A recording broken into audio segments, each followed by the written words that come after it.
Ito, magandang panoorin ito. Bardagulan ni Banat Bay at Attorney Claire Castro. Ako, nakahanap ng katapat ito. Maganda itong ginawa ng TV5. Kung hindi ako nagkakamali, sa TV5 po ito, na kung saan ay tinagtatalunan dito kung sino yung dapat paniwalaan, yung media ba or yung social media influencer or yung mga vlogger. Pagdating dyan sa pagpapakalat ng fake news, kung sino ba yung nagpakalat din ng fake news. Kasi naman, karamihan ng mga vlogger ngayon ay nagre-react lang naman kung ano yung binalita at kini-question kung bakit hindi inilabas sa balita yung nangyayari, kagaya nung nakaraan yung mga sinabi ni Dunyor na kung saan ay fake news pala ito. O ito, pinaliwanag po. Bago natin panoorin yung bardagulan ng dalawang to, panoorin po muna natin yung sinasabi ni Banat Bay na ang fake news daw talaga ay si Marcos Jr. Hindi yung mga vlogger or mga media, kung hindi, number one fake news daw ay si Dunyor. Ito, panoorin natin. Yung tanong na kung sino ang dapat mas paniwalaan, ang mainstream media ba o ang mga influencer? Siguro mas magandang sabihin natin o itanong natin kung ano yung sinasabi. Hindi kung sino yung nagsabi. Dapat sa issue, hindi dun sa tao. Kung meron mang magpapakalat ng fake news sa Pilipinas, walang iba yan kung hindi ang mga politiko sa Pilipinas. Unahin na natin ang ating Pangulong si Marcos, na kung saan sinabi niya na walang baril na pumasok sa KOJC Siege. Kitang-kita po sa social media, naka-live ang mga vloggers doon. May baril ang mga pulis na pumasok doon. Ako po, naandun. Nakita ko ng aking mata. Ako, alam natin ang totoong nangyari dyan. Alam ng lahat yan. Ang tanong ay Kung anong totoo dyan. bakit ni isang mainstream media walang pumuna sa maling ito? Alam niyo ang sagot? Simple lang. Sabi nga ni Sir Verhel, organisado ang mainstream media. Organisadong hindi sila pwedeng magsalita kung walang utos galing sa taas. Salamat po. Diyan po kasi sa nangyari, kaya nasasabing ni Banat Bay siguro na fake news si Junior dahil naman kita po sa live ng mga vlogger. Yun po ang yun po ang kagandahan na manood sa mga vlogger versus sa media. Dahil yung mga vlogger, direkta silang makapag-live, walang boss. Kumbaga, kahit ilang oras silang mag-live para makita yung totoong pangyayari, mapanood natin. Ang sa media ba? Ako'y nagtatanong lang ha. O ito, panoorin po natin itong bardagulan ng dalawa. Banat Bay at si Attorney Claire Castro. Nako, saludo ako dito kay Banat Bay. Isang attorney po yan, yung kanyang nakaharap dyan. Pero, sino ba ang mananaig sa kanilang dalawa? Magagamit ba ni Claire Castro ang pagiging attorney niya? Sana Pagiging matalino niya? Dito sa bardagulan nila.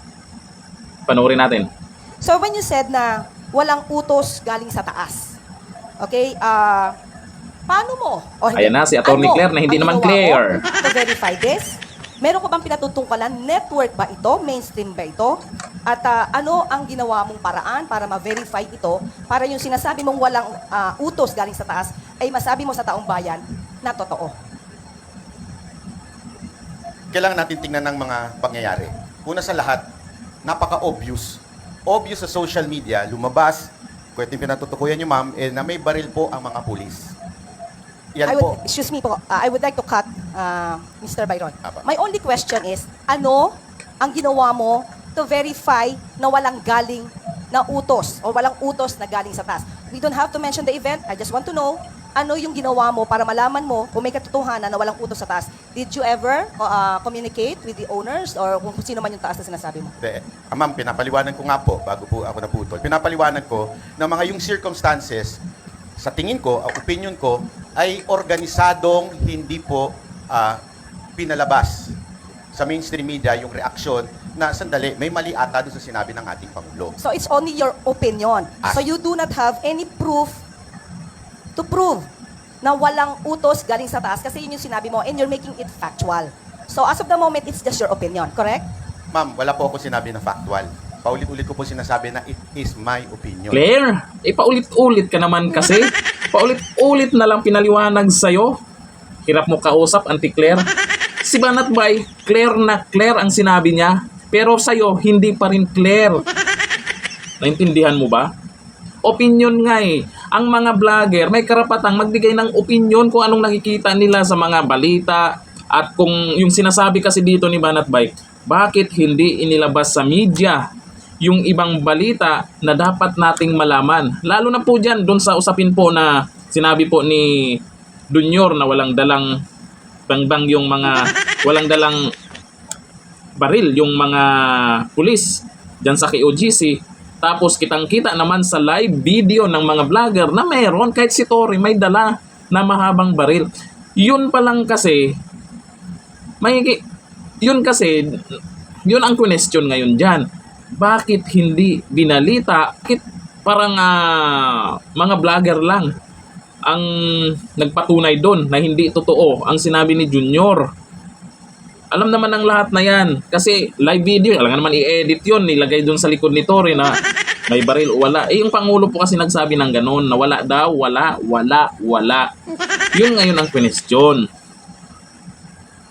Bakit merong mga pangyayari o dapat malaman ng taong bayan na hindi inilabas?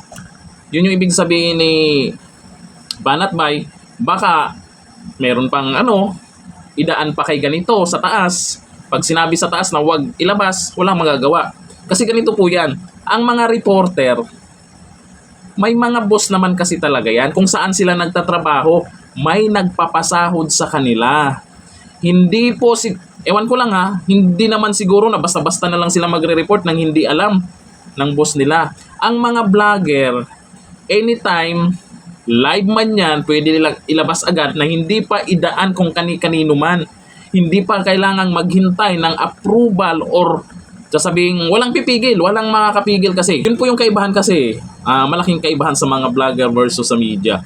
Mga vlogger, anytime, pwede nilang i-upload yung video na walang boss, walang amo. Kung ano man yung reaction o opinion ng mga vlogger, sa kanila lang yun. Opinion namin yun. Hindi kailangang magpaalam kami sa boss namin, walang kaming boss, walang amo, walang nagpapasahod sa amin. Kung hindi, kung ano lang yung revenue na galing sa social media, galing sa mga channel namin, yun lang yun. Hindi galing sa mga kagaya ng kung sino or kung may nag-uutos man na ito yung ibalita mo. Walang ganon. Depende na lang yun sa mga 15-30 vloggers. Yung mga 15-30 vloggers, talaga namang kailangan din nilang magpaalam sa boss nila kung tama yung ilalabas nila. Yun ang kaibahan dyan. Ito naman, si Atty. Claire, naku naman, paulit-ulit nang ang pinaliwanag ni Banat Bay, hindi mo pa rin maintindihan. Ang clear na yan. Dito na lang, thank you. Bye-bye.